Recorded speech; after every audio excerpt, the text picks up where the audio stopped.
someone that I think has to stay hungry, as he will probably be one of the people taking up the mantle for DC Comics as they move forward. Jason Momoa, our guy playing Aquaman, Arthur Curry. Man, so yeah, I caught this movie yesterday, and it was still a pretty packed theater. It's been out for a couple weeks now. It seems to be doing pretty well.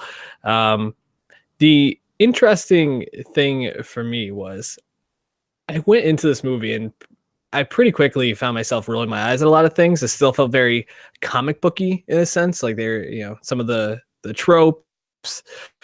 What I found most interesting was this was a movie where they're underwater a lot, and CGI with underwater has been tough. And you had a great tweet about it, which is like, I couldn't believe that the underwater CGI would be better than the land CGI, but here we are. Thanks, Aquaman. Like, pretty crazy.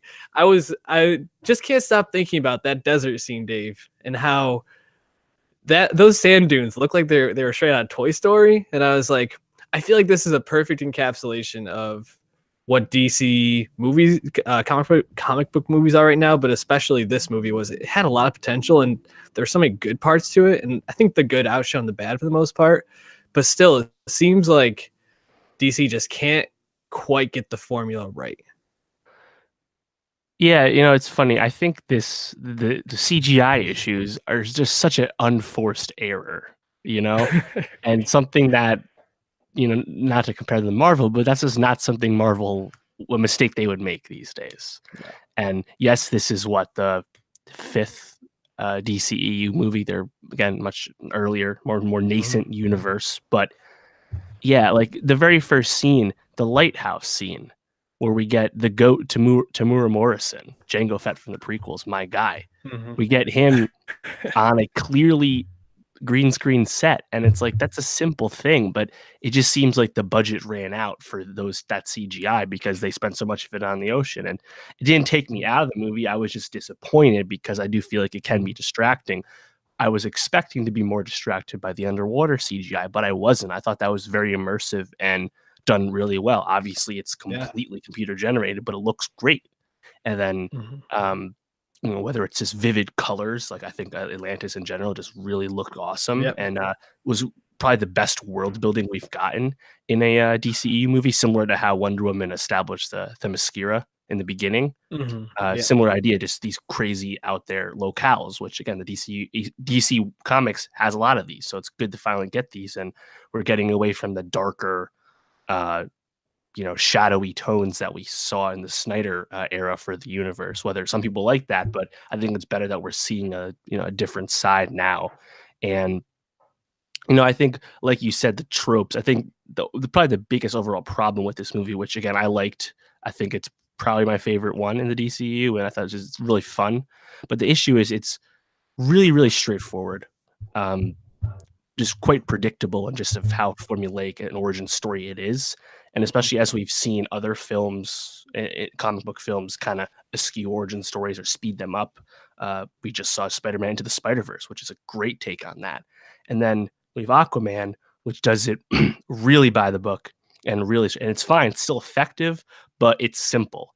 And I think we could have maybe tried to do it a different way, especially because we already met Momoa's Aquaman in Justice League. Again, not a good film, but we didn't meet him, similar to how like we met Black Panther in Civil War before we saw Black Panther.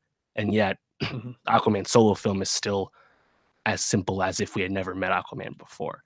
So that's my overall criticism, but I still liked it. I thought it was a really fun time. And I mean, I think that's kind of in the general take because the movie's fucking crushing it, dude. It's their biggest movie overall worldwide. 940 million. It's going to hit $1 billion, 259 here in the States. It'll be the first DC movie to win 4 weekends here in the US. So great win for them, which they needed. And I think my overall takeaways is just that, the fun flair, sometimes just laying into the camp, I think really benefits comic book movies. And we saw it here. Sometimes the one-liners are quite cheesy. I thought some of the dialogue was just bad and dumb in this. But other times I thought it was pretty fun and, effective. my favorite shot in this film, actually probably one of the better shots we've seen in comic book films, is that dive Arthur and Mira do with that flare into the trench, and it's like a wide out shot, and all the creatures of the deep or whatever are chasing them. That felt look fucking beautiful, man. And frankly, it almost looked unlike the rest of the film. But that was really cool, and that really showed again shows the kind of potential you can do when you try and get away from the traditional trappings of the genre. So yeah, overall I liked it. I thought it was a good time. Yeah, and I think that Aquaman really is helped by this basically being a soft reboot of the DC movies in a way. It's pretty widely known Ben Affleck's probably not going to come back as Batman. It's like pretty sure, and Cavill doesn't seem to be coming back as Superman. So moving forward, Momoa and Gal Gadot are the two people that they're going to build this off of, and probably Ezra Miller as well. Yeah. So they got three very charismatic and well-liked stars there, which is great. And I agree. The dialogue is, I think, what did it most for me. I found myself rolling my eyes a lot. Two lines stand out for me in particular. Just want to highlight these. When Mara shows off her ship, he's like, "Oh, I'm not going to get in that. That's going to make me smell like I got a swamp butt." And I was like, "You really you're this badass dude who wants to fight bikers in bars and leaves people to die, and you can't say swamp ass, man." And then he swears 10 minutes later. I was like, what? Do they get only a certain number of swears? Maybe, I don't know. It was very PG-13 they do, yeah, probably. But then the other part was after the huge battle at the end. I guess this is kind of a late spoiler, but when he's anointed king of Atlantis, the rightful king, she goes, "Oh, today ended in bloodshed, but don't worry, this should end in joy because he's here now." And it's like, oh, cool, our families all just got murdered, but no worries, the king's back. I was like, damn, that seems like a real miss. Well, it's funny because no major character dies in this movie. No. Nicole Kidman didn't actually die. Black Manta doesn't actually die if you watch the post-credit scene. Orm didn't die. Remember my dad's comment, who liked it a lot. He was just like, man, he became a big bitch at the end as soon as he saw Mommy. Yeah. And it was kind of a weird turn. But I thought that was an interesting choice because I thought Black Manta did not work at all. No. And that was my fear when I saw the first trailer. I was like, he's clearly an ancillary villain to Orm. And do we need him? No, we didn't need him. And the movie would have been tighter and shorter runtime, but I think the pacing would have been better if he was not present at all. And when we do get him, it's really cookie cutter motivation wise. Really, I thought the performance was pretty one note and over the top, and just disappointing. And again, not needed. Why? It just feels like we've seen these problems in lots of superhero movies. Too many villains, and this is only two. And Dolph Lundgren, he's barely there. He doesn't really count. But you just didn't need him. And I guess saving him for the sequel, which we know we're getting with all this money it's made, I guess there's potential for redemption. But I thought he really detracted, didn't really add anything.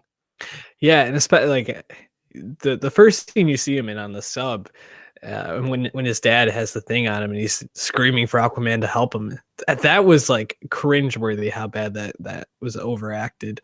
I don't know, I agree, the whole Manta thing didn't really work for me, Black Manta, but overall I think that there's a lot to like about this movie. Just one last criticism is I thought the score didn't really fit for the tone. I think the electric guitars were fine, but there were moments I was like, man, this music just doesn't really seem to fit with the tone of the movie for me. But that's a small one. I usually shout out when the music's really good in a movie, so I also wanted to be fair and be critical. But yeah, Momoa he's a star, and he's bankable for them moving forward. He just seems so likable and charismatic. And I thought he actually played the character arc really well, because he starts off as this cocky, doesn't give a fuck kind of guy, and then the more he kind of gets into it, the more he's faced with real issues. You really saw him kind of pull within himself more, and I thought him and Amber Heard together had pretty good chemistry. I thought she was really good in the film, and also Patrick Wilson's just fucking awesome, man. For sure. Love him. Yeah, no, it's funny because I thought Mira, again, very straightforward arc for her, very, very traditional, tropey, etc. And she also has a really cringy costume. But what she was given, I thought she did well. And yeah, Patrick Wilson ate that shit up. I thought he was really good.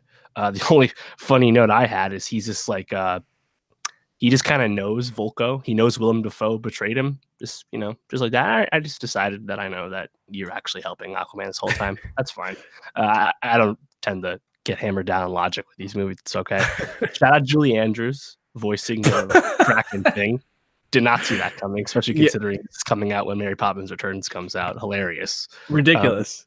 But honestly, that final battle, I thought really lived up to it. A lot of times the CGI third act fight can be really garish, but it wasn't this. Partially because it looked great, but I thought it just was so bonkers that it worked. But there was that cool shot where we track from each creature that's present like throughout. I thought that was a really cool idea.